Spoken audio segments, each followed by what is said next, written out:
Hello, everyone. Welcome. Panda has something to say. No, Rust has something to say. So let's talk about Fight Island and the UFC. It's located in Abu Dhabi in the United Arab Emirates. It's looks like it's outdoors. So of course, as we all know, you can't possibly get the virus outdoors because the sun kills it. And Dana White has been on ESPN basically talking about he almost is acting as if he has outsmarted the virus. And that's always, to me, a dangerous way to sort of take it. You know, he talked about all his precautions and, yeah, they're flying the guys in and separate cars. They're in this whole hotel by themselves. And I tested them before they came. I'll test them when they get here. It's almost impossible for someone to come up with it, except, you know, it's not, because we've seen that even if you think you have it locked down, you may not. Yeah. And I'll tell you the first thought that came to my head. It wasn't so much that I thought it was ludicrous that he's doing this, but of course, you know, he's doing it for money. He realizes, I think they're making more money now, by the way, with other sports out than they've ever made before. So that's why I think he's very aggressive in doing this. Yeah, that's definitely a case. But the other thing is, I also think if you're out there, let's say you're the referee, because one of their ring guys just got sick, and you're out there, you are now going to be stuck in this hotel in Abu Dhabi or in a hospital in Abu Dhabi for who knows how long. Mm-hmm. Because if you get admitted into a hospital, who knows how long you'll be there, and who knows how long it would take you to get back into this country. Because what if it all of a sudden got bad in this country and flights started to get stagnant or stopped again? Like, this to me is just not worth it for guys. You know, it's like it's a back and forth with Russ, and I think he's right. But in terms of a COVID Dr. Evil, it's either Dana White or Vince McMahon. It keeps going back and forth and back and forth. So that was my thought.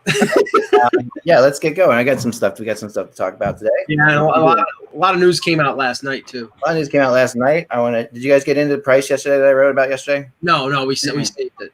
Cool. We'll talk about that too. I'll start with that, and then we'll move on to other things because it's kind of interesting to talk about, but it's not that much to say in it. But we'll get our best to it. All right. Today is the 9th. The 9th, Thursday. How about that? All right. Here we go. Remember, guys, for Seattle, I believe in the Sasquatch. I like it. There you go. Hello, Hockey World. It's Tuesday. It's Tuesday. How about that? We've never had Tuesday before. Oh, good Lord. It's a Tuesday week. You had one job. Hello, Hockey World. It's Thursday, July 9th, 2020. I'm Michael Agello. I'm Jan Levine. I'm Anthony Majodi, very enthused on this Thursday. Let's go in Sportsology. And I'm Eklund. You're watching the HockeyBuzzcast on HockeyBuzz.com. This is the podcast that comes every Monday through Friday at this time to fill you in the comings and goings in the hockey world with great people as always. And we have our four finest with us today in the round table. We have our three finest with us today in the round table. And he just bailed on cue. No, we have our two. How many monkeys jumping on the bed? All right, here we go. Let's start here, and I want to start with my blog from yesterday because I'm sorry I wasn't here yesterday. Big family fun thing happened. I won't get into it. But four finest are here again, and here we go. Yesterday, I'm getting up in the morning looking for something to write about, and bang, there's a text from somebody, and it's like, oh, what are you hearing about Kerry Price in Seattle? And I'm like, nothing, and then the text from somebody else 5 minutes later, have you heard anything about Kerry Price in Seattle? And then another text, like, I heard Kerry Price and that Seattle's going to go hard after Kerry Price. So suddenly within like an hour, I had three people talking to me about this from different parts of the country and two of them know each other. The other really doesn't have any contact with the other two. So I started thinking about it and thinking about how it would work, and basically the concept is, and I think that, when Anthony asked this question the other day, about what would you start with, what would be your main objective, if you're the Seattle team, to me, it would be a goalie. I mean, it's just flat out, to me, that's everything. And as we've seen, the Vegas Golden Knights are a good team, but without Marc-Andre Fleury, there's no way they're a Stanley Cup finalist or even a playoff team, I think. So in that first year. So I think goaltending is everything. Now, Kerry Price, as we all know, is from Western Canada. He's from that area. Actually, isn't he from? He's from British Columbia. Actually, he was born in BC at least. I thought he was from Alberta, but I'll check. He was born in BC for sure. I looked it up yesterday, and I mean, he may have moved out of there quickly, but I was always I'd heard his name in weird rumors years ago with Vancouver because of that, because he was from that area. Never wrote about it. Never really thought much to it. But Anaheim Lake, BC. Yeah, that's where he's born. There we go. So so at the end of the day, this kind of fixes a lot of problems. Maybe at once, like if he's willing to go there. Well, that's the key here, because he's got a no move clause, so he automatically has to be protected by the Canadians in the expansion draft. He would have to be on board with it, which I'm not. I mean, there's no way for us to know. Really, I mean, I would think no, because unless the criticism of the contract gets so ridiculous over the next couple of years, or the next year, where he just wants to get out of the loony bin that is Montreal sometimes and go someplace and start afresh. But you're going to a team that it's not going to happen again. That an expansion team gets to the Stanley Cup Final again. The odds are astronomical. I honestly, where is Kerry Price in Montreal a problem? It's not a problem. It's not a cap problem for them because they haven't spent even close to the cap. Right. Why all of a sudden would they do this? They don't have any goalie in their system. That you took it right out of my mouth. Well, who is your replacement in Montreal? Caden Primo. Well, Caden Primo. Yeah, right? But I mean, you don't want to rush him that fast. I mean, he had barely half a cup of coffee with the Canadians, and to throw him into the immediate fire. I mean, I know you may look at it and say, well, look at Carter Hart in Philadelphia, This is still big. But I think it's a different story there. It would be 2 years from now still. Remember, I mean, Seattle's not a team. They're not going to be taking players next year. So it's next summer. Next summer. And after another season completely. So there are going to be other options, as we've enumerated several times. I mean, that's not going to be their only goalie option, and there may be somebody else better in vis-a-vis other guys available on Montreal they could take. Given that we've talked, Pittsburgh may have issues. There are several teams that are going to have to give up a good goalie or a goalie that could be a starter in Seattle. That'll give them additional cap flexibility to sign other guys. And I think their plan, honestly, I think their plan is to let Primo go slow behind Price. And if you go and get another goalie, like, it doesn't make the Canadians any better. It just makes them more cap flexible, but they're already cap flexible. So I don't see it happening. And if you would have to see also over this season going into next. Yep. How is Carey's play? What is the curve of his play? Right. Does Caden play more games and have that opportunity and do particularly well? So there's still, I would say, in your defense, like, there's time to determine that between now and then. Yeah. But beyond that, I if this happened right now, no way. I think the other factor here is not only Price and how he's playing, but what Montreal can put around him. We've talked ad nauseum about the fact that they went after Aho as a restricted free agent with an offer sheet. That didn't work. They tried drafting Kotkaniemi. They rushed him as an 18-year-old. Now he's sort of recessed back. They have trouble bringing in free agents because it's tough in Montreal with the microscope that is on that team. Players don't want to put themselves in that place, and that's a reality that's not going to change.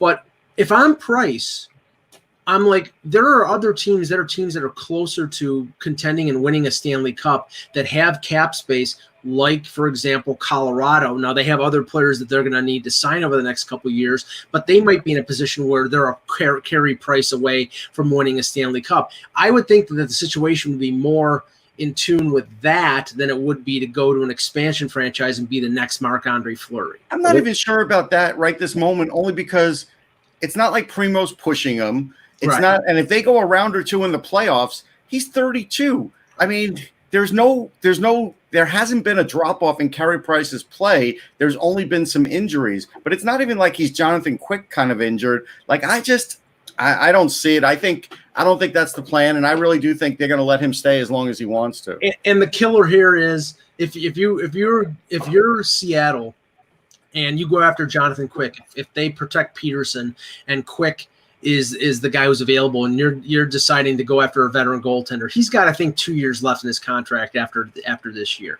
Price is signed through 2026. Do you really want to make the commitment of $10.5 million for a goalie who's probably at the tail end of his prime and will start to go down over the next couple of years? I don't think that's a good investment. And I have the benefit of a completely clean $81.5 million cap. But still, if you're going to spend 1/8 of that on a goalie who's seen his better days, I don't know if that's the right thing to do. Well, on the flip side of it, that may be why Montreal might look to get out of that contract, because they're afraid he's going to regress over that time frame, and they want to free up the room. That's definitely the case for Montreal. Now, that would be the motivation. Seattle here, the idea is, one, you have a guy that you can hang your hat on. Like, this is your launch player. This is the guy you launch with. This is the guy you put out there in front of the media, in front of the press. These are the jerseys you make. Number 31. Seattle jerseys. They sell like crazy. You have you have a real and as Vegas did with Marc-Andre Fleury. You put him out there too, and they made him the guy as well. And different personalities also, though. Yeah. Completely different personalities, and also. He saw that Murray was there already, right? He saw that his role was likely going to be diminished at best, which is why he embraced moving out to Vegas. And but he wanted to be. They're also the thing that they're similar in is they both are have very strong egos. Both Marc-Andre Fleury. I mean, you remember Marc-Andre Fleury's egos. He's earned. I mean, to me, he might be the best goalie in the NHL, but he's earned it. And Kerry Price. These are guys who think that they are the difference maker. They think they are the team. They can go to a team, and you're right, Mike. You're sure you want to go to a Stanley Cup team, but they also think that they can make any team good. Right, but okay, that's their mentality, and that's what you want out of the goalie. And where I'm going to go with my next statement. Do you, as Seattle ownership, maybe as Seattle ownership, because you want your team to be successful right off the bat, but if you're Ron Francis, do you want Kerry Price stealing points when you want to be at the top of the draft and get the best prospects that you possibly can to have success going forward? I think that's counterproductive. I'm not saying you're going to tank in the first season. You're going to have good players who are going to be cast-offs from other organizations. What happened with Vegas was a million to 1 shot. I it's agree. Not happening again. I agree, but what we're seeing now with the salary cap staying stable, is setting up Seattle for something very similar to what happened with Vegas. Like, you're going to see some serious players available. Oh, yeah. You're going to see maybe even better players available. Brian Burke said that Ron Francis is rubbing his hands with glee. Oh, my gosh. The potential of taking on Vegas should send a Christmas card to Florida every year to say thank you for the moves that they made, because that completely helped accelerate the buildup of that team. Yeah. You got two guys that you've been able to lean on in your organization early on for Vegas, and both of those players, and the Wild, exactly. But again, Marchessault is a core player for them. Riley Smith, same thing. Yeah, but we saw the Riley Smith show. I mean, a lot of that has to do with opportunity. I mean, Riley Smith saw him play in places where he showed that, but also showed weak where he disappeared. The Riley Smith show was, we knew what Riley Smith was. Like, Marcia show, we didn't, and Carlson, you knew they were good, but you didn't know quite. I really felt like I had a good sense of what Riley Smith was, because he had played a lot. He was good in Boston. He was a good, effective forward. He was good in Boston, but then he was also would disappear in Boston at times. And he was also played far more in a checking role. There was obviously a pecking order there, and then he goes to Florida and kind of was up and down in Florida. It just, again, it like all things, when you move a player into a certain environment and certain things just click. And I think that's really kind of what happened for both Smith and Marchessault. I mean, Marchessault came on like gangbusters in Florida. Everybody thought it was just opportunity in Florida and whether he can do it in two places. He's proven himself now. We know what kind of a threat Marchessault is. Here's the last thing I want to throw about this, and then I'm going to hear your opinion. Sorry, Russ. That's right. But a couple things. Well, one, they're saying in the chat room that you couldn't have a better PR stunt than this for Seattle, and I agree with that 100%. Like, I think that this is the biggest stunt they could pull. But the other thing that I was asking people after I first got over, like, really, did that possibly happen? And saying all the same things you guys are saying to the sources, texting back and forth, like, being the doubter and being like this, and I'm not saying I'm still not a doubter, but I'm going to play the other side of this. Is that does Seattle possibly have enough to give to get Kerry Price from Montreal. Like, do you think about what that, there has to be something very significant there coming back if you're trading Kerry Price. If what does Seattle have? We don't. It's a nebulous thing. Hold on. I think the other factor has to be how desperate Montreal wants to get out of that contract, and how many other teams would be willing to take on that level of contract, especially if you don't have to eat any component of it, right? I don't think next year a little bit. A, it hurts his bargaining power, but B, it reduces that price as well. No pun intended. Guys, they're not desperate. They have $21 million coming off the cap next year. They are not desperate at all. They're probably in the best cap shape of any team in the NHL. Right. But depending on but it depends on how they may want to distribute that cap, how they want to use that money. Well, they got to spend that 21 first, Ant. Like, that's good. No, I agree with you on that. Again, I'm going to go back to the point of we have at least a season and whatever percentage we have from this to make that determination to see where price. If you think the price is beginning to show signs that he won't be able to handle the load long term, which I think is unlikely. I think Price is still an outstanding goaltender. Yes. Then I find a Seattle scenario highly unlikely. I give Bergevin credit, numbers and everything included, but if you think that Price is beginning to ebb and Primo is on an ascension point to you, that he's got enough NHL experience that you feel like you could go with him and have another, maybe a short-term veteran behind him, and risk it, then maybe that's a possibility. That's all I'm saying. It's not a scenario where Montreal says to Seattle, "What are you going to give me for him?" If Montreal can convince Price to waive his no move to be available, then Seattle claims him. Your reward is getting rid of the $10.5 million cap hit for the next 5 or 6 years. Like I said, in 2021-22, with $21 million coming off the cap. Then all of a sudden they have $30 million off the cap. Jeff Molson's going to look at his team and say, "What are you doing, Bergevin?" And have nobody to give. But then Bergevin needs to have, at that point. Bergevin has to have a plan of how he's going. So if you have that much space, how are you? So what is the plan? But if they're having trouble attracting free agents, still he won't be able to spend that money. So, but what are you doing with Gallagher? Are you re-signing him? What are you doing with Philip Deneau? Are you re-signing him? What are you doing with Tatar? All three guys expire after next year. Tatar's probably not going to get re-signed. Right, that's the core of your team right now, basically. Jonathan Drouin is nice, but I don't know if he's better than those three. Caulfield would be in the mix at that point. I don't think they're going to pay Tatar. I think Petrie will get re-signed. I think Gallagher will get re-signed. But these are reasonable contracts. We're not even talking about big contracts. Bergevin has done a masterful job on the cap. Whether you like the fact that they haven't been as successful or not, cap-wise, they're in unbelievably great shape. Right. Yeah. But you're talking about money coming off the cap. That money will get added back but it's to not the cap much. when these guys get re-signed, reducing the free space to a You're certain not extent. You have to have some kind of a game. If you're Bergevin, if you're going to have that much space, you're going to have some kind of spending game plan. Now, it's probably going to be one that's going to make some other NHL general managers bite their knuckles, because then you worry about whether or not he's the Montreal factor of overpaying to get a player to come to Montreal.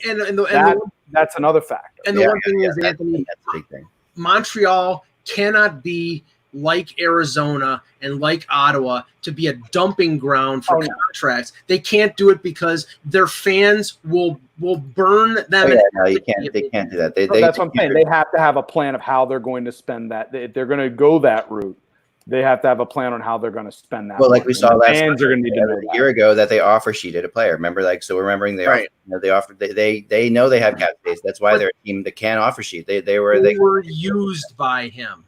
They were used by Aho because they had, and then they used Aho too, though. So they used them for PR because we're trying. We tried to sign Sebastian Aho to an offer sheet, but Aho used them because that was the way he could get the most money out of Dundon and get a 5-year deal. He couldn't lose either way. He wasn't going to lose. Knew they were going to match based upon the way it was structured because it was horrifically structured. Exactly. Right. So that. Which is why we all were wondering what was the point of this exercise in the first place for cheap PR, and instead the Canadians looked like they got egg on their face, and they were getting run through the coals all over social media and everywhere else. Now let me segue from that because it has to do with what last year I think Aho was signed to the offer sheet on the first, but Last year we had that 5-day walk up to free agency, and the brilliance of this is one of the only few things that right now has irked me about the new CBA is that they have done away with the 5-day window. Really surprising about that. Yeah, I think it's actually fairly idiotic because no, what's going to happen? We know that there's going to be unofficial tampering. It's going to go back to the way it is. The agents illegal. Back to illegal tampering. Right. I can flat out tell you, and I'm not ashamed to admit it, that I've been involved in that. Like, and it's just like not directly, but like not like I'm not, and I don't even know that, but I can assume that because the typical thing is, hey, I'm talking to somebody on the team. Hey, do you think so and so would ever be interested in playing for us? And I'm like, do you know him? Don't you? And I'm like, yeah, I know him. I don't know, maybe, never being asked to talk to him specifically, but being thrown that, never, no one's ever come to me and said, oh, you go talk to so-and-so and see if he wants to play with us. But I've been asked the question, which is kind of like, I don't know, I know a couple of his friends maybe, or I might be the player. That's what happens. I mean, what happens all the time is an agent will say, hey, do you think Montreal has any interest in my guy? That kind of thing. And then heck, I think that's what Montreal is keeping the cap space for. Is I think they're going to acquire players that teams don't want to pay anymore that can still play, and I think that's why he's going to have all that money, because knowing that it's a Seattle year, teams would rather make a trade with Montreal than just expose a player, and I think Montreal could swallow up 2 really good players if they want. But isn't this doing away of the 5-day window? Isn't that weak? I think it makes absolutely no sense at all. I mean, now you're going to have the under the table, wink, wink, nudge, nudge, hint, hint conversations we all know that are going on. That at least in the past, when you had the window, it was legal. Now it's quote unquote tacitly happening, and you're going to say if guys get signed within the first hour, the questions always become, how the heck is this happening when supposedly they were not having any conversation? I will say who's going to like this the most, and it's going to be reporters wanting to break this. Right. I was going to say that's right here. Breaking news because the teams can't say anything, so they can get and it allows for followers. Rumors. It makes the rumor. It opens up the rumor world. Plus, the other thing I will like about this, I'll say this right now, is I liked the old UFA days when we were covering them, when not everything happened by 12:30. Like where it was like a matter of like, okay, we didn't have 100 players signing in the first 5 minutes. Like it's still gonna be that. It won't be as much. Believe it or not, there will be players that there's no question. There will be players that'll know ahead of time and then they'll talk to that. But the 5-day window, what I think the NHL has seen happen is pretty much like a coordinated effort by all the teams. You're going to take him? Okay, I'm going to take this guy. I'm going to take this guy. They're going to take this guy. You can see it pretty much go down that that the teams have figured out, like, they'll talk. They'll say, so if there's 4 defensemen out there, right, and you want one of those 4 defensemen, and somebody's talking to somebody, and you're a GM, you're going to talk to that GM, say, what defenseman are you going to go after? Which one are you guys going to sign? Which one are you guys going to sign? Well, we talked to so-and-so, and he's going to come here. They know all this, and therefore that's why you see these pieces come together so quickly after noon.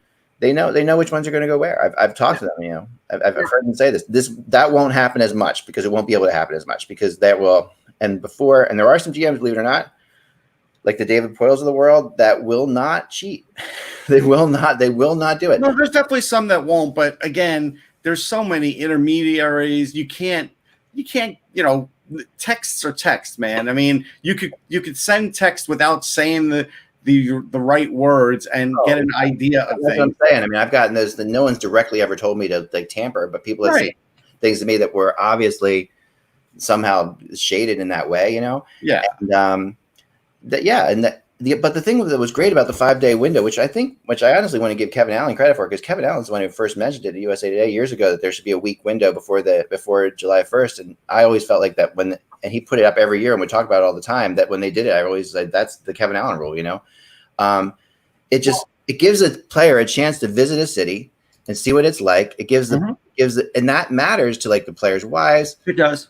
And they get taken out to dinner, and that does create rumors as well. There's no question about that.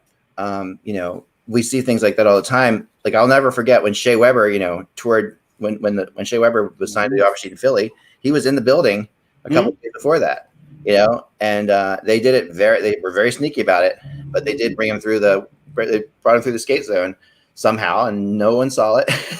But in the off season, there's a lot that can go on. Yeah, so like you see that it was just pretty amazing how you can do that with players in situations like that, and I think it's makes so much more sense than like the situation where we're going to have the Brad Richards thing, right? Where you have like people showing up for teams. Right. Remember that whole thing, where you have like people parked in the parking lot, and those teams end up screwing up because they end up focusing on Brad Richards and they don't get the right players. I don't get why they took this rule away, Mike. It's a great point, and I really should write a blog about it because I think it's the most stupid thing in the world. I honestly do. Now let's get on to Lindy Ruff, okay? Because this is okay. All right. To me is the most surprising move I've seen in a very long time. Given the players they had, the coach they had Gallant possibly, they had Laviolette possibly, and they had Ruff.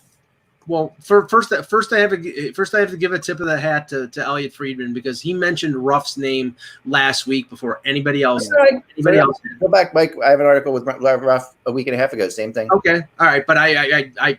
Not that I'm looking for a tip of the hat, but I'm just saying that But Stick tap. Give him a stick tap. Thank you. On the pad. Right on the pads. But make sure he feels it. Lindy is a guy who, and I know Russ has mentioned him in regards to the Rangers and how, maybe he was partially or fully responsible for the problems that they had on the blue line. We know that there was a connection between him and Tom Fitzgerald going back to the Florida Panthers. Fitzgerald's now the full-time GM and Ruff is the coach. I know some people were complaining that he's a dinosaur, that, he didn't do well in Dallas after Buffalo, that he sort of ran out of ideas in Buffalo. He did well in that. The initial part in Dallas, they were one of the most offensive. They played an amazing brand of offensive hockey, and they were just sabotaged by the fact they had subpar goaltending in the postseason. Right, and now they've gone the exact opposite way. Now that they're playing shutdown defense and have one of the lowest amount of goals in the league in spite of having Ben and Sagan. But I don't know if this is a terrible hire, but when there are coaches out there like the ones that Eck just mentioned, and Laviolette and Gallant and Babcock and a few others, it's a little surprising that Lindy comes off the board. I will be curious to see how long this lasts. This team, they have a lot of cap space. They have some good young talent. I'm not sure. Russ, is Lindy Ruff the guy that you want to school Jack Hughes and Nico Hischier and some of the players that they have? I don't think they need schooling. I think they got Lindy for a couple of reasons. And I've talked to Lindy a few times over the years. He's a great guy. Away from like there being a game or anything, I'll just chat with him. He's a chatty guy. I have a lot of respect for him. But I look at this the same way when the Rangers hired John Muckler and he was just past it. When this was announced, like when Elliot had said it and Eck, even though I didn't know Eck did, so my bad. All right, you don't have to read my stuff. It's fine. Well, you don't read mine either, to be fair. Exactly. No, but I'm just saying. I'm just kidding. I'm totally kidding. I am kidding too. But what I'm getting at is here, I just had a feeling Brodeur was involved. I had noticed that Brodeur is getting more and more involved in the Devils front office stuff. And look, I don't think it's going to take a genius to figure out that in a few years he'll end up being the GM at some point. Yeah. So, and I think you can go look at the Sixers with Elton Brand. I don't think Elton Brand had any real GM experience either, but Josh Harris. Prior to that, he had been running the G League affiliate. The G League, right? So that's the Delaware Blue Coats. So he had there was definitely some prior management experience, and Marty, but not obviously GM experience. But it's like with Marty, he was sort of the guy in the room in St. Louis, right? But Harris clearly likes these personalities of great players, and so I see it going this way. The other thing is, I feel good for Fitzgerald because he's done a good job. Do I think Fitzgerald had 100% input in this hire? No, I don't. I think this was still a group effort, and he didn't say no because he felt like it was good enough. I think Lindy will be there to teach to some degree, to hold the fort, while Josh Harris tries to buy the New York Mets. Honestly, I think he's going to totally be completely absolved from the Devils. I don't think you're going to see him around the Devils maybe once or twice. And, he'll make a couple statements, and I think he's all in trying to buy the Mets. And I think when you have someone like Lindy there, it's kind of like with the Rangers and Glenn Sater. That's it. You don't have to worry about it. It may not go great, but you don't have to worry about it. God help the Mets. Yep. I know, really. Seriously, is that something else or what? Go ahead, Mike. So, I mean, I'm going to put my 2 cents on Lindy Ruff for a second, because he is one of the smartest coaches I've ever been around. Like, as far as but you agree with that, Russ, right? Like, he knows the game inside out. I remember one time talking to Danny Briere about this, about his favorite coaches of all time. And he liked Laviolette a lot, but he said Lindy Ruff by far was the best coach he's ever been coached by. And he said that's just the reality. And this is at the end of his career. He had been coached by guys like Terrian and all these other coaches who, most people consider pretty good.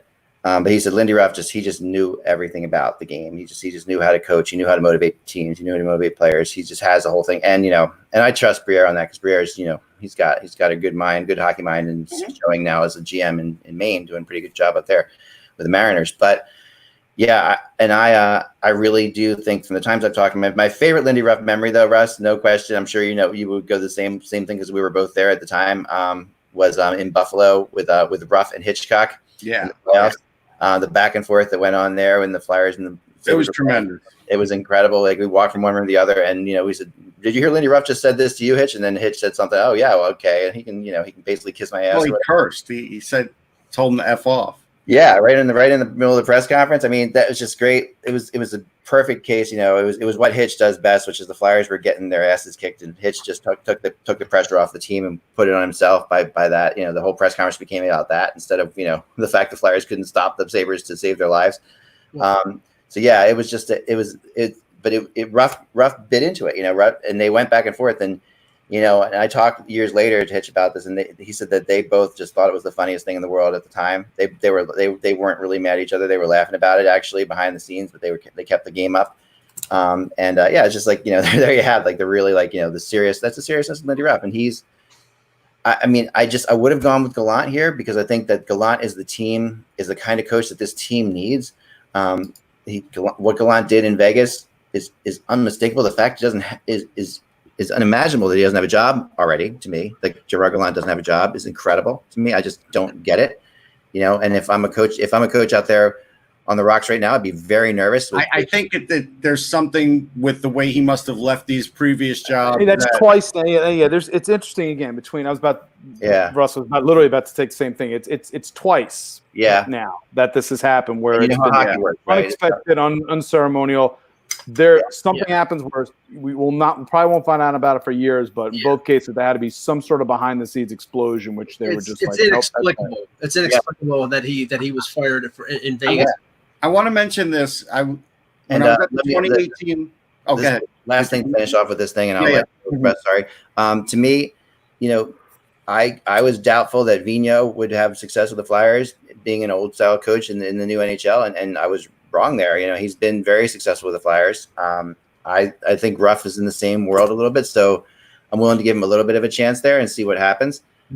Because I think this is what I'll say about AV. And this is what just to add to AV he's very much. I've got my read on him being he's very much a coach that adapts. Yeah, he has certain systems and everything he puts in, but he adapts what he does to the team. Like obviously how he coached the Rangers versus how he coached the Canucks. Yeah.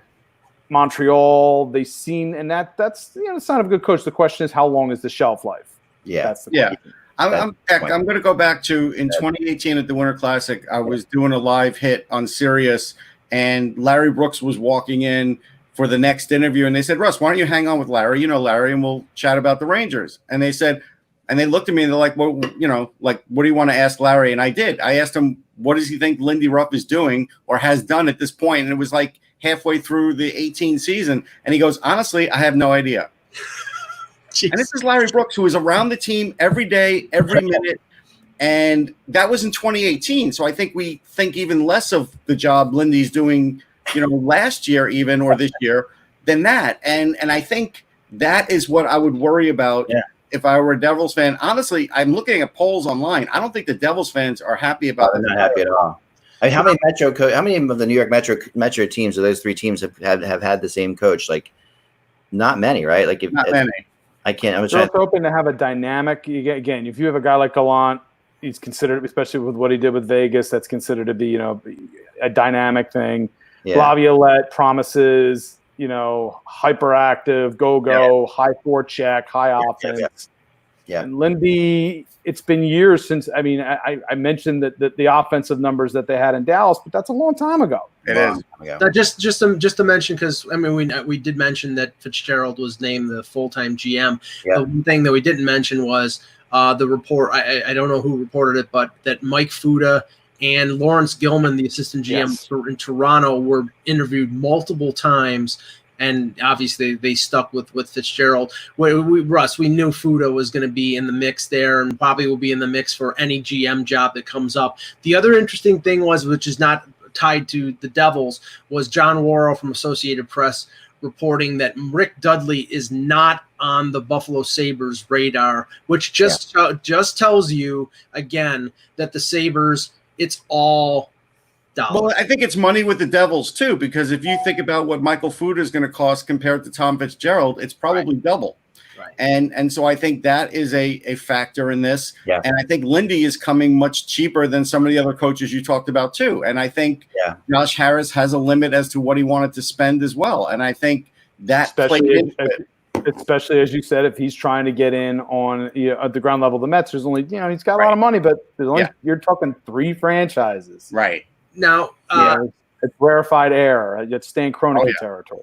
Here's a good question from the chat room. Why wouldn't the Devils go for a younger coach like the Leafs? Well, let me just say this. Mm-hmm. The Leafs was a unique situation because Dubas and Sheldon Keefe were tied at the hip from Sault Ste. Marie. They had worked together for 6 or 7 years. Everybody knew that Sheldon Keefe would be the next Leaf coach. It was just a question of when, and when was last November. But you don't see many young coaches getting hired. Usually they're, the college coach, it'll be Quinn, or it'll be, but they usually have to pay their dues. And that's so. I think that was the exception to the rule in terms of the Leafs going with Keefe. I think they're trying to sell stability. If they bring in a young coach, they can't sell that to their fan base. And it's a lot more. This is the owner doesn't have to pay as much attention to Lindy Ruff. Like the concept is, if he is trying to do other things, like you said, Russ, he doesn't want. It's like this is a much safer thing because. Yep. And then the one thing you can say, you can say he's saying the Devils maybe aren't there yet, and you want to get a coach. You're looking for a coach that's going to get you to the next level, and then there might be another coach down the line that gets you to the Stanley Cup. Is Ruff the guy that gets you to the next level, teaches you how to play the right way? Perhaps he's pretty good at that. I mean, he's pretty strong at that. But I think that, I would have gone with the way the Devils are built. They're built a lot more like Lindy Ruff's old Sabres teams probably than anything else. That they have that kind of that's where they're heading. I think eventually speedy up front, but they don't have the defense they don't have the defense yet for sure. But there's no Brian Campbell. There's no Ryan Miller. There's no there's no Jay McKee. You're crossing your fingers and hoping Mackenzie Blackwood might be Ryan Miller in that circumstance, but that nobody's willing to go there yet. The defense isn't there. There's a few guys on that blue line that are interesting. I like Will Butcher. We'll see when Ty Smith is ready to come up too. Now, yesterday, a lot of dates came out. The Stanley Cup Final will be September. Obviously, if everything goes to plan, the Stanley Cup Final will take place between September 20th and October 2nd. Yep. The tentative date for the draft is only 4 days after the end of the Stanley Cup Final, so October 6th, and then free agency. This will be a hell of a week.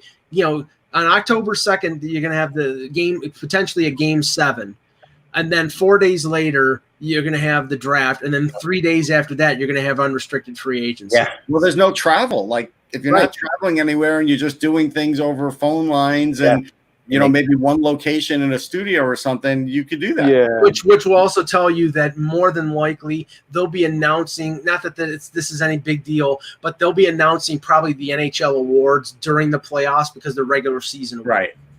The biggest thing about this will be the ramp up of trying to, for me personally, I'm going to be probably ending up writing about rumors more than I am about what's going on in the Cup playoffs, because you have, you're going to need more than a week to prepare for this, and you're going to have like a lot of talks going into that, a lot of things being discussed back and forth. There's no question that there's going to be, like my rumor chart will have to be up in the middle, if not the beginning of the playoffs. So, but this was the one that caught everybody off guard, and of course everything is tentative. It's based on whether there's a second wave and everything like that. But training camps opening up November 17th, and the regular season ideally starting December 1st. I'll tell you right now, the reason for this is there is no way in hell they can play an 82-game season starting on January 1 without playing Stanley Cup Final games in July, and they don't want to do that. So yeah, but I think I don't think they want to.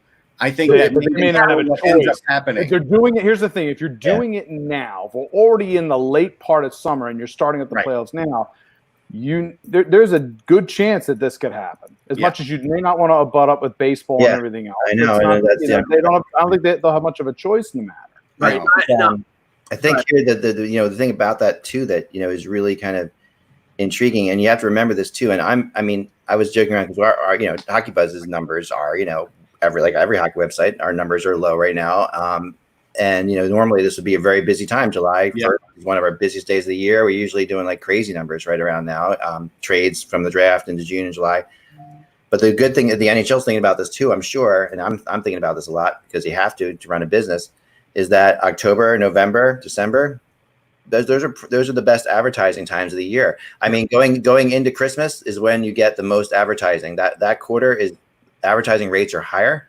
So like if you're gonna put something out there, you're gonna for NHL.com or for the television that's that's going to be promoting this, putting all the Christmas ads on, you want to have hockey on TV in December because January it all kind of falls off the map again. I think you want to, but again, whether you'll be able to or not is we don't know. But we don't know. I mean, they may have the money already in the bank, and things could get delayed. I still think the players are going to say something to the league after this season ends, and they're going to be more beat up than usual because they stopped and started. And I think they're going to look at it and say, I think we need more time. But this is part of the CBA, Russ. So but it doesn't matter.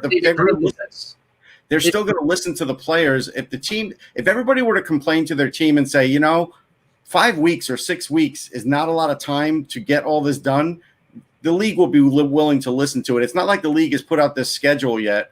And but I mean, right now, if you look at that breakdown, if the Stanley Cup Final ends on October 2nd, and remember that's only 2 teams. I think it's 45 days or a little over 45 days between game 7, a potential game 7, and the beginning of training camp. And the training camp, it almost looks like there may not even be any preseason games because it's only 2 weeks. Yeah. So, I mean, they'll have one probably. They'll have one preseason game. The big question is, and you've brought this up before, Ak, is the fact that ideally the NHL wants to come back and start next season with fans in the stands, and whether fans in the stands will be possible on December 1. Yeah, I don't know. I mean, right now, it doesn't feel like fans in the stands will be possible ever, but obviously things may change. I think they would start in December 1 without fans in the stands if they had to just to get the television advertising value that they get out of it, and then put the fans in there come January. Like whenever. And the reaction to what we're about to witness in terms of having no fans in the seats right now going into the playoffs and how they handle that also will play a role in that decision. A big role. Yeah, a big role. I agree. John, let's see how this looks, see how it plays out, see how people react to it. Exactly. John Shannon just reported a couple minutes ago that he thinks the schedule will come out within 24 to 36 hours in terms of for the playoffs. And Bob McKenzie reported yesterday that obviously the hub cities were confirmed: Toronto, Edmonton. It hasn't been confirmed yet, but there are been a number of reports that's saying that that the conference finals and the cup finals will play in Edmonton rather than Toronto. And I'm not being Toronto centric here, but I don't get it. I really, Edmonton is a newer building. I get that. Maybe it has better amenities. I don't know. All I know is it's safer. You would think that Sportsnet, CBC, and even new NBC would prefer the game to be in the Eastern time zone. It depends on when they're planning on broadcasting the cup. When they're planning on broadcasting the cup finals, Mike. Yeah, that's really what it comes down to. If you do it at 7 o'clock, I'm sorry. Go ahead. No, you're right. You're right. And it really comes down to the NHL is doing, and every move the NHL has made, as opposed to some of the other leagues, has been the safest move it can possibly make. And Edmonton for the conference finals is the safest place they can go. We don't know that yet. You don't know that, but right now, actually, if you're going to ask me right now they're having a problem. So I think they need to keep it open. I'm with Mike in the sense that I would not plan it all for Edmonton. I would say it could be in either city. I think they're still establishing the fact that it's still tentative. They haven't had an official announcement of whether or not it's going to be in Edmonton or in Toronto. They've only announced the first 2 rounds. Now, granted, if Bob McKenzie's saying it, it's pretty close. But it's if Bob McKenzie's saying it, it's their likely scenario right now. But I think the likely scenario they don't know for sure. Like you're saying, Anthony, they don't know. And that's why they've only planned for rounds 1 and 2. That's why they've only made official announcement for rounds 1 and 2. I also know that's it. Extreme optimistic group of them that think they can have the Stanley Cup Finals in the 2 actual cities that they have it in. And that's, I mean, it seems crazy. Well, it's either one or the other. It always made sense that it was only going to be having – I always knew that – I think we all knew that the finals were going to be in one location. To me, it was a question of whether or not they were going to go all the way to the conference finals in each of the 2 hub cities and then have it in one. You don't want to have the constant travel back and forth if it's unnecessary. Well, let's say Edmonton. Here's a really interesting, bizarre scenario for you guys. Edmonton and Toronto are the finalists for the Stanley Cup Final. Okay, and let's just throw that out there, just for the heck of it. And both of those cities are looking great with COVID. Like everything's perfect. The rates are way down and way down and way down. Do they do it? No. They stay in one spot. I think if they're going to do it, they're going to do it in one spot. They're going to. It'll be one spot. They want to pull this thing off with the least amount of variables as possible. And whatever. But if they got the go ahead to put fans in the stands at that point, I don't think that there's going to be that. That's not going to happen. And let's just say if they do, I think the window's too tight. If we're talking about ending the season on October 1st, especially with the pattern right now. I totally 100% agree with you. But I do know at one point, and it was just about a month ago that I talked to them, and they were talking about. And things look a little bit better a month ago, Grant. And whatever city it's the hub, the other city that is not the hub, if it, in that Edmonton Toronto scenario, will bitch and complain till the cows come home because but it's not gonna really see that. I mean, that was one of the motivations for switching conferences in terms of location, having East and the West and West and the East was. Do you think that the health authorities in Toronto want people congregating outside Scotiabank Arena? They're going to purposely not put that game on the board outside because they don't want they want people not to do that. So, you stay at home and watch the games rather than congregating at bars and restaurants and outside. Yeah, I'm with you. Sorry, Mike, you have something else? Go ahead. Yeah, one other thing. It's sort of Leaf related, but it's also league related. And I haven't been able to find out anything more on it, but it's intriguing because Frank Cervelli reported yesterday that the NHL and the PA are resolving a dispute relating to hockey-related revenue regarding the Leafs' regional broadcast rights. Now, they get tons, I don't know how much, but they get tons from regional broadcasts from Sportsnet and TSN. And I believe that has been essentially Toronto money that has not been part of the pool going as hockey-related revenue. And that it sounds like what it would then be, it would be then put as part of the pool and be divvied up in terms of hockey-related revenue between the teams and the players. Now, I look at this from the Leaf perspective. Their profit margin, they're making say their profits were $150 million. You've just taken a big chunk out of that, and that's being given away to the league. This isn't like Wellington Mara with the New York Giants back in the day where he was out of, being magnanimous. He decided to give the regional money from the New York Giants TV broadcast rights to everybody in the league equally. I'm sure probably MLS&E has a little bit of a problem with it, but of course TSN and Sportsnet are the ones who are paying the money, so it's sort of giving from Peter to pay Paul. Yeah, Mike, does TSN still have the rights to Leafs games? I think regional they do. Right, because they broadcast like one game a week on a Wednesday night. Okay. Like in 04, they paid $60 million for that. They were getting, the Leafs essentially were getting $500,000 a game. Right. So it looks like recently they cut it down a little bit, but I think if I don't get it, if TSN has this deal, why would it be part of a pool? Like, well, I don't know. And see, but that's the thing. It's again, it's like it's sort of incestuous here, where it's like TSN. Okay, TSN owns the radio station and TSN, the cable station. Sportsnet is the network that has the NHL rights. They carry regional Leaf broadcast, and their radio stations carry the. So they're paying money to the Leafs, who are owned by them. So it's really, sort of a monetary shell game. I don't know where the additional profit or what goes where, but it's a little confusing. I'd like to find out more about it, but it sounds like the Leafs would be getting less money in terms of a profit margin, and that eventually could affect how much they can actually spend. True.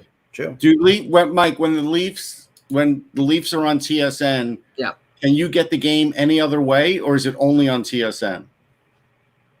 Say that again. When the Leafs have a game that's broadcast on TSN, right, is it only broadcast on TSN? Is it blacked out for everything else? Yes, it's not. It's not. That's the local broadcast. Yeah, see, I don't see how that's going to be shared. I just don't. Yeah, I know, but I think that the factor is, and the Rangers, I'm sure, get pretty decent revenue from MSG for their rights. So if that's the case, then are they going to pool all regional revenue for NHL games, or is it just going to be Toronto because Toronto makes the most of anybody? Yeah, I don't know. Like as of 2013, the Leafs were making about $41 million a year between Sportsnet, TSN, and Leafs TV for games. Right. And they're hardly there. I don't think there are any games on Leafs TV exclusive anymore. It's either Hockey Night in Canada on CBC, which is owned by. I'm sure the number is close to that. Yeah.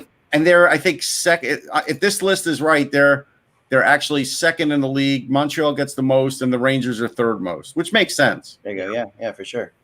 All right, so the Athletic came out with its list of the top 32 places, 32 arenas in the NHL.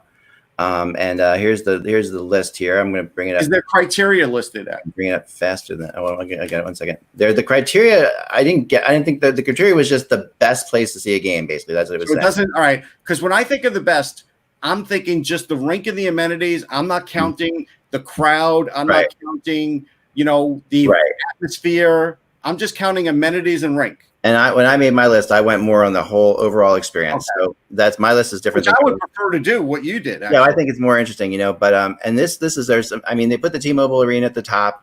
I haven't been there. I've been to 22 of these 32. Okay, that's I've counted out. So I was pretty happy about, and I've been to 8 arenas that don't exist anymore that have NHL games. So I was surprised at how many arenas I've been to that don't exist anymore. Yeah, with NHL games, but Anyway, so of these, obviously the Bell Center up top, that's the second is, that to me that's my number 2 as well. It's just like, no question, incredible place to see a game. And just, it is loud. It's Montreal. I mean, when they bring the torch out, I don't care, everybody except for Mike probably gets excited about it. But yeah, it's really, you cannot help but get caught up in the folklore that is the Montreal Canadiens, in my opinion. If you're there, it's so. Yeah, the All-Star game, it was unbelievable. I know, and when you can put a pregame montage on, with the kind of players that they had in their past, it's very different than a pregame montage at the Nationwide Arena in Columbus. You're seeing nothing against the Blue Jackets. You're seeing gosh, you can put, Rocket Richard as part of your pad. It's Rocket Richard or Jody Shelley. Eva Floor and it's just ridiculous. Yeah. So the whole thing. Jody Shelley alone. Poor Jody Shelley. Come on. So the things that, I put MSG's high up there too. I have not been to Winnipeg. MSG should not be that high. Should not be that high. See, I have MSG up in my top 10. In the top 10, no. I think in the top 10 is fine. I think the issue is, now, the way they've designed it, it's hard to hear the fans anymore. The amenities are good if you spend a lot of money. If you don't spend a lot of money, the amenities are okay. Honestly, I haven't been to T-Mobile. I hear great things. I doubt it's number 1. The Excel is one of the best I've ever been to. I can't believe it's 9 because that thing had everything. I have not been there yet. I've heard It's great. Unbelievable. Like it's I really. do think I will say this from what I've heard about the MTS Place in Winnipeg, despite its the size, actually, the relatively small size works to the arena's advantage. No questions asked. The sound, it's almost as old. It's old school in that the sound really becomes a factor in that ring. Yeah. No, I think they pretty much got it right with Scotiabank Arena. I think it's a good arena. Remember, it really hasn't been updated since it was built. I think it was 99 when they. So that's a 21-year-old building. Yeah. Decent amenities, good corporate boxes. I mean, I found the end of the list very interesting. No, same here. One thing I'll say is about Scotiabank Arena for a second. I've only been there for the World Cup of Hockey. I haven't seen a Leafs game there, so it's a little tricky. And I thought for the World Cup of Hockey, and I'm going to go off like the gold medal game, like what should have been the most exciting game. I thought it was really underwhelming to me, the crowd at least. That is granted. That's not a Leafs game, so I'm sure it's very different. But I don't think that this ranking is based on crowd reaction. It's not. Well, if it was. I think it's design and amenity.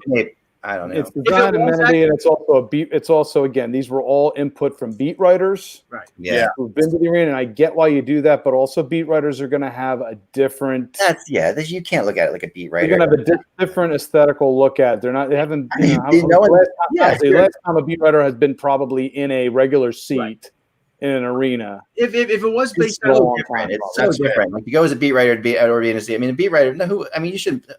I mean, how many beat writers are there for crying out loud? You're writing to 150 people. Well, you write to the people that are out there. It's just, honestly, Rogers Place should be higher. Even though none of us have been there, I can't believe that which one Nationwide is going to be better than that. Nationwide's nice. I've been to Nationwide, but it people I could tell you why, because people the canon from a fan perspective, for a writer perspective, drives you nuts. Yeah. But I would also say I think there's this. I'd often wonder about the area around the arena. Sometimes it maybe affects the writer's sort of view of it, because it's pretty well regarded, the area around the arena, plus the rinks, amenities, Tim Hortons, everything else. Everybody waxed poetic about the Tim Hortons in the arena. Yeah. And to be honest, there's no way MSG or the Bell, or where the Winnipeg plays, the Bell place, MTS place, can match PPG. There's no way they can match PPG in amenities and food, and there's no way. But of course, at the end of the list, Mike, you were saying the end of the list, and I do agree with you on that. Some things at the end of the list are kind of crazy. Well, okay, if you're taking into consideration the fact that the Canadian Tire Center is in Canada and not in downtown Ottawa, and the fact that they tarp the upper deck during the playoffs, then they deserve to be dead last. The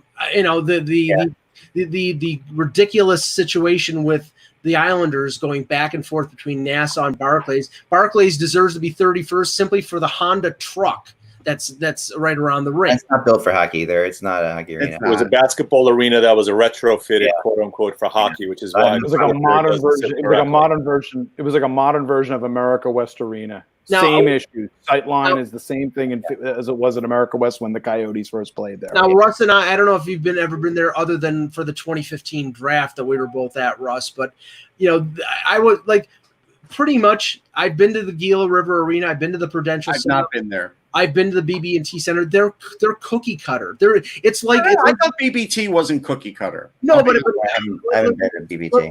Let's just say this. I will compare it to, if you remember in the 70s, like Riverfront Stadium in Cincinnati, where the Phillies played, Busch Stadium before they were all the same stadium, almost the same dimensions. You got the same Rivers, the multi-purpose circular multi-purpose stadium. To be very fair, Enterprise Center is an old arena. If you look at it from the outside, it's disjointed. It was nice for the Stanley Cup, and they did everything they could to dress that place up. There's no way that place is 22nd. I mean, I've heard criticism. The Prue Center, hold on. The Prue Center is 1,000 times nicer. The Prue Center is nicer than actually almost everything up to where the Wells Fargo is, to be honest. I mean, United Center is nice, but I mean, give me Chicago Stadium over that every day, but every single day. I mean, the ambiance there was phenomenal. I mean, look, the MSG is not the same MSG. No. Ever since they did the enhancements associated with that arena, it is clearly far from what it used to be many years ago. And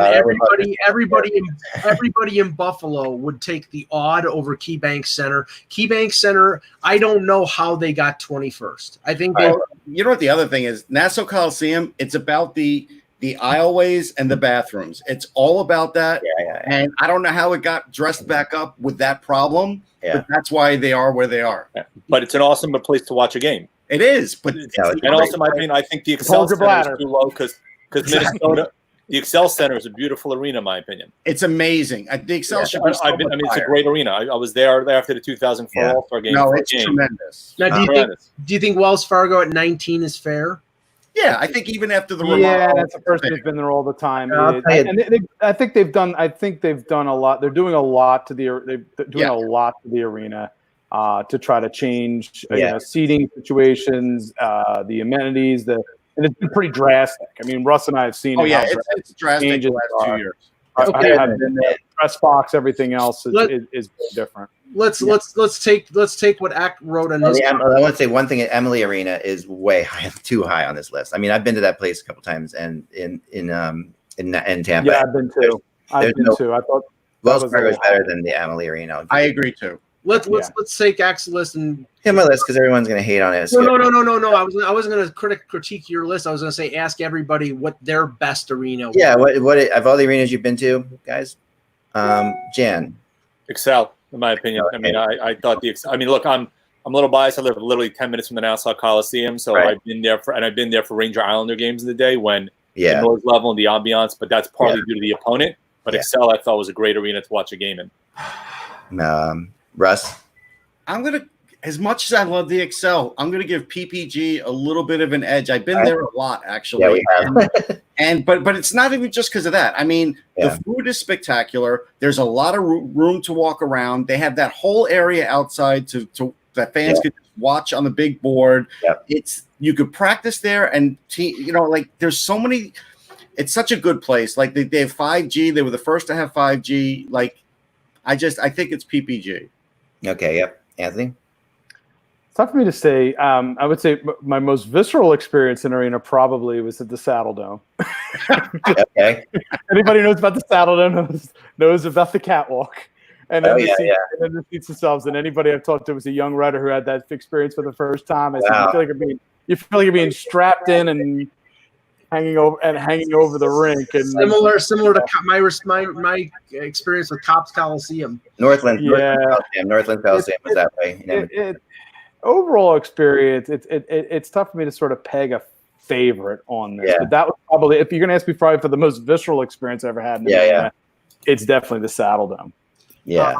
I only experienced this arena as a fan and not as a media member, but Maple Leaf Garden was the best that I've ever been at. The Forum was the best. Let me add one. And not an NHL arena, but I've always we're gonna give a nod here for the American League, Hershey Park Arena. Oh yeah, I like that. I love the park. I covered there. I had seats up on the glass. There's just something about the park, the old Hershey Park Arena. Granted, it is just hallowed hall. It's probably in terms of when you're talking about hallowed halls of hockey. Hershey Park Arena. I've only been to the new one. I like the new one, actually. I've never been to the old, unfortunately. For me, it was Maple Leaf Gardens, and then in a close second was the Odd, because most of the time I was at the Odd, I was sitting in the upper deck, which literally hung over the ice. If you were in the first 3 rows of the Oranges at the Odd, you were basically hanging over it felt like the red line, the goal line. It's like Calgary. That's how I felt in Calgary. Calgary had a very sort of similar, like, whoa. I mean, look, I haven't been to Scotiabank in a decade, maybe even a little longer, and it was okay. I found it too sterile, like Yankee Stadium. I thought the fans gave you the atmosphere, but I felt like they were lacking compared to a lot of these other places we're talking about. Yeah. In character. I don't think it has the character in the building, the way it looks, those kinds of things. There's not a lot to it. As far as experiences go, I listed my top 10. I'll go through quickly, but just for their benefits. And number 10 being San Jose, Northern California is an amazing place to be in general. Yeah, but TV people would not agree with that. Oh, I know. TV people, it's too dark in there. I do agree. And it is. And the worst sight lines in terms of cameras of any rink in the NHL.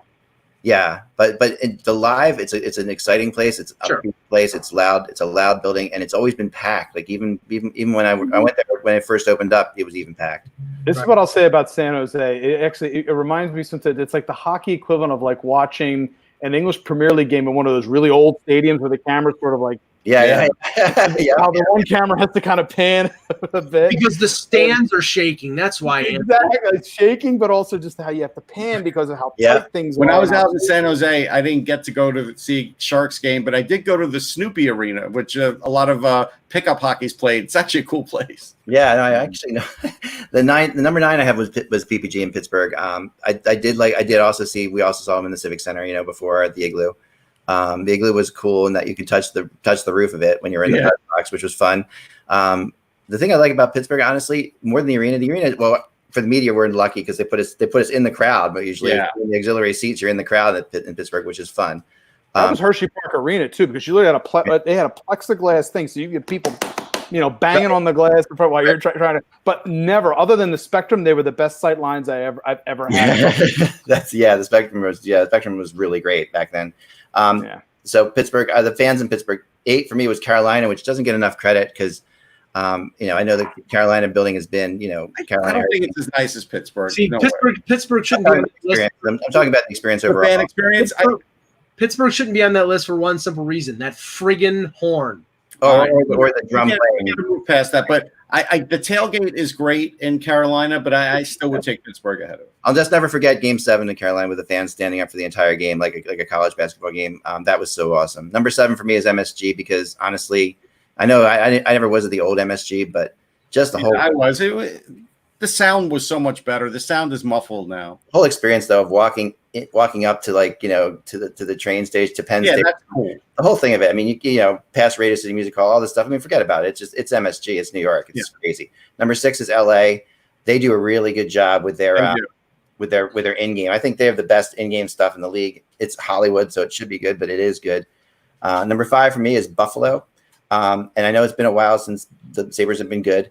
But it has nothing to do with it. Yeah, when I was there when they were good, that crowd and that place was insane. The Anchor Bar wings are good. Other than that, I don't know. Louder than any building I'd been in at the time.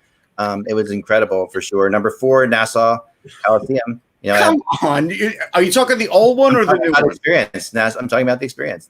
No, the current Nassau Coliseum. You have to rats are great, and you have to set aside 45 minutes to go to the bathroom. That's a bad experience. I've only been there as is it a big sink?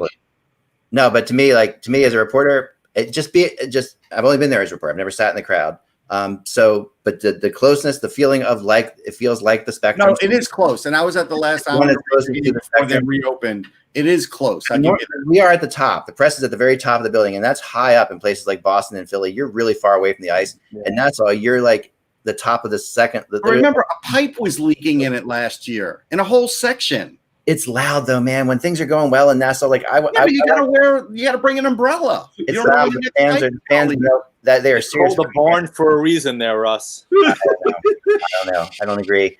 Number 3 I have is Philly. I know I'm biased on this one. Oh my God. No, I'm just saying. I know I'm biased. I'm going to flat out admit it. But I've heard Philly at times. When things are going right in Philly, things and everyone's flying around like in the the playoffs or that is a loud building. And it's a scary place to play. It has that, the Flyers flu from years ago still exists sometimes, not often, but sometimes if teams get going.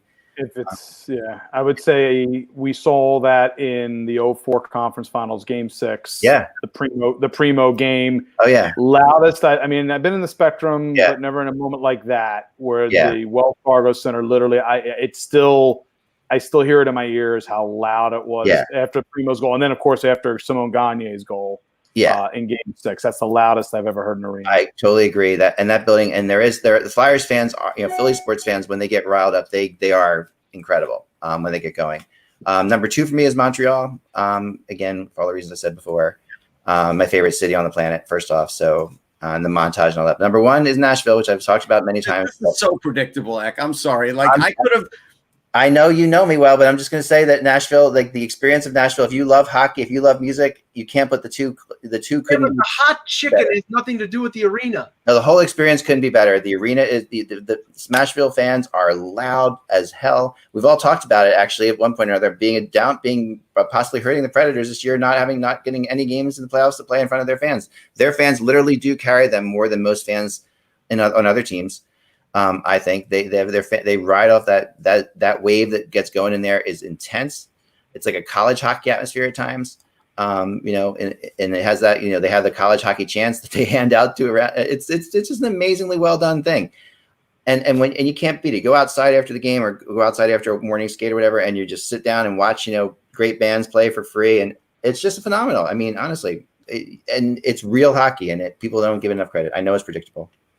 No, I just get at the end of the day, it's in your two wheelhouses. I mean, it's basically for you, it's the blending of the two things that you care about the most. Exactly, and I think that anyone who likes music, if you want to bring your family to a place, it's just incredible, just an incredible place. Like if you can take one trip to an away, and that was echoed by a lot of people in the Stanley Cup Finals. A lot of reporters who went down there and said the same thing. That it was just pretty crazy. I think that was because of the free booze they got, but okay. Yeah, I mean they do it right. They do it right. The Predators do it right. They really do. For a very new market in a really odd hockey city. I mean, it's crazy. It's crazy, surprising how good it makes you feel about the sport, how good it makes you feel about everything. So I've heard good things, and not just for hockey as well, but also for football. A lot of people they always talk about how the Tennessee Titans stadium situation on the Cumberland, traveling on the Cumberland River, you can get be downtown and at the stadium, and it just there's an experience to it. And I've heard the same thing with regards to the Predators. So Nashville's underrated in that regard. We're going to preview tomorrow's show why Thomas Greiss is still great. Why is that tomorrow's show? Because we just ended with Nashville being the best. I figured, that's tomorrow. There's a lot. I mean, I love going to away arenas. I mean, the ones I have been to that don't exist anymore, the Forum, the Spectrum. Hell, I just like to go to an arena, period. The Cap Center. I've been. You can drive by them. The Chicago Stadium, like you said, Jan, I've been to that one. That doesn't hold a. That's weird though. It was weird. It was weird, but it was amazingly loud. I mean, the national anthem thing in Chicago. The national anthem thing in Chicago is a really cool thing. It just is. Especially the old arena was amazing. The acoustics in Chicago Stadium were unbelievable. Yeah, I talked to people who were at both Chicago Stadium and the United Center, and they said it does not hold a candle to Chicago State. The building shook. You can choose the Chicago Stadium inside the United Center. The United Center is the biggest arena in the league by far. When you're inside there, it looks like the it's vaulted. Yeah, I will say that about. Only one arena almost has that feel a little bit in terms of being really vaulted is Dallas. Right. Because it just feels like everything's way up high. Way up there. But I would agree with that with Chicago. Chicago, you walk in and it's just like. That's a little high. MSG had the acoustics before they did the revisions that went with the modifications they've made. It's completely changed the acoustics of that arena. I mentioned that before you came back, Jen. It just muffled now. Yeah. All right. That was a great show, guys. Thanks so much for watching, guys. Everybody out there. Remember, thanks for watching Carter Hutton. Appreciate it. You can support the show at patreon.com/hockey.